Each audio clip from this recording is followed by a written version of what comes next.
Reliance Jio కస్టమర్లకు కొత్త bumper offer ప్రకటించింది. జియో ప్రైమ్ గడువును మరో 15 రోజులు పెంచారు. అధినేత Mukesh Ambani Jio welcome offer, happy new year లతో ఇప్పటి వరకు ఆఫర్లను ప్రకటించిన జియో కొత్తగా మరో ఆఫర్తో ముందుకు వచ్చింది. జియో ప్రైమ్ మెంబర్షిప్ కోసం మార్చి 31 వరకు గడువు విధించిన రిలయన్స్ ఆ గడువును ఏప్రిల్ 15 వరకు పొడిగించింది. ఇప్పటి వరకు జియో ప్రైమ్ మెంబర్షిప్లో 7,20,00,000 మంది కస్టమర్లు చేరారు. జియోలో చేరి స్పెషల్ రీఛార్జ్ చేసుకున్న కస్టమర్లకు సమ్మర్ సర్ప్రైజ్ పేరుతో మరో 2 నెలల పాటు ఉచిత బంపర్ ఆఫర్ను ప్రకటించింది రిలయన్స్ జియో.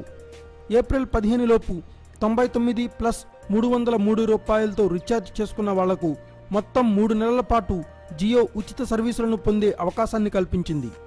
ఈ స్పెషల్ రీఛార్జ్తో 2 నెలలు రీఛార్జ్ చేసుకోవాల్సిన పని లేదు. ఈ స్పెషల్ రీఛార్జ్ను ఏప్రిల్ 15 లోపు చేసుకున్న కస్టమర్లకు కూడా 2 నెలల ఉచిత సర్వీసులు లభిస్తాయని ప్రకటించింది Jio. Thanks for watching. Please subscribe our channel.